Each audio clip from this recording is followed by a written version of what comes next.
serikali inawekeza kwenye miradi mingi sana ya umeme. Na mradi huu wa TAZA ni mradi muhimu sana katika kuimarisha hali ya upatikanaji wa umeme ndani ya nchi, lakini vile vile katika kuunganisha grid yetu na nchi jirani. Kama ilivyokuwa kule katika East African Power Pool, ambapo tuna uwezo vile vile kuunganisha takriban kwa nchi 14. Kwa kweli ni miradi ambayo inafanyika katika awamu ya 6 ya Mheshimiwa Rais Dr. Samia Suluhu Hassan. Kwa kweli ni miradi ya kimkakati na ni miradi mizuri sana. Ukitoka hapa ukienda mkoa wa Songwe, kuna baadhi ya maeneo yanalishwa na substation ya Mbeya.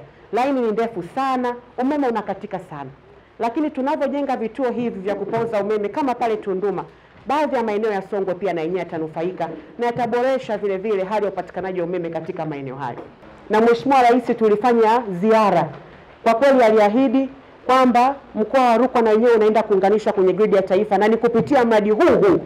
Kwa kweli ni mradi wa kimkakati na ni mradi muhimu sana katika sekta yetu ndogo ya umeme.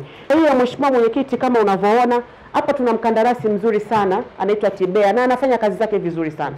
Na kwa kweli hata mratibu na mwenyewe anafanya kazi yake vizuri kuhakikisha kwamba mradi unaenda vizuri, lakini cha msingi tutahakikisha mradi unakamilika kwa wakati. Tulishafanya vikao juu ya kuhamasishana na kuhimizana umuhimu wa kukamilisha mradi huu kwa wakati ili tuweze kupata manufaa, lakini vile vile tuweze kutimiza maono ya Mheshimiwa Rais ya kuhakikisha tunaendelea kuboresha hali ya upatikanaji wa umeme. Hapa katika wilaya ya Mufindi tuna ule mradi wetu wa mitungi ya ruzuku ambayo Mheshimiwa Rais anaitoa kwenye kila wilaya. Na kila wilaya kuna mitungi takriban 3255. Na katika wilaya vile vile ya hapa Mufindi kuanzia mwezi Aprili 2025 tuna mtoa huduma ambaye atakuwa ni Lake Gas.